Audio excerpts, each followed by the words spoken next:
बिस्मिल्लाहिर्रहमानिर्रहीम। अस्सलाम वालेकुम। फ़ख्र पाकिस्तान, मोहसन पाकिस्तान डॉक्टर अब्दुल कदीर खान अपने खालिक हकीकी से जा मिले। मुझे जब इस खबर का पता चला तो इंतहाई अफसोस हुआ और उनके दर्जात बुलंद करने के लिए अल्लाह तबारक व ताला के हुजूर दुआ की। आज मैं आपको मोहसन पाकिस्तान डॉक्टर अब्दुल कदीर खान के बारे में थोड़ी सी मालूमात दूंगा। मोहसन पाकिस्तान डॉक्टर अब्दुल कदीर खान हिंदुस्तान के एक ज़िले भोपाल में पैदा हुए।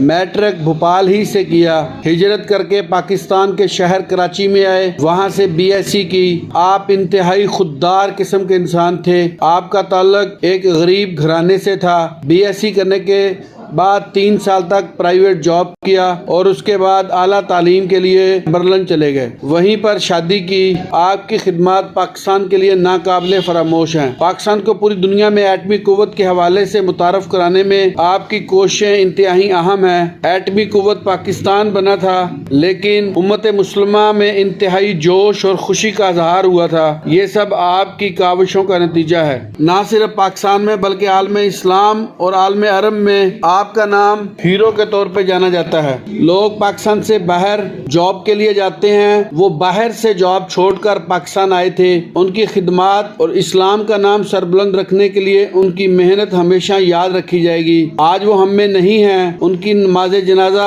आज फैसल मस्जिद में अदा की जाएगी। तारीख हमेशा ऐसे लोगों को याद रखती है जो इंसानियत की भलाई और अपनी कौम के लिए कारनामे अंजाम देते हैं। आज पाकिस्तान पूरी दुनिया में फख्र के साथ और बावकार तरीके से जाना जाता है। पाकिस्तानी कौम का मुराल इंतहाई बुलंद है, क्योंकि वो ये जानती है कि हमारी सरहदों पे ऐसे मुहाफिज हैं और हमारे पास अल्लाह ताला की दी हुई अनायत ऐसी चीज है कि दुश्मन हमारी तरफ किसी तौर पर भी पेशकदमी नहीं कर सकता। कोई दुश्मन मैली आंख से पाकिस्तान की तरफ नहीं देख सकता। तो इसका सेहरा डॉक्टर अब्दुल कदीर खान के नाम है। अल्लाह ताला इनको जन्नतुल फिरदौस में जगह नसीब फरमाए और इनके दर्जात बुलंद फरमाए। अल्लाह हाफिज।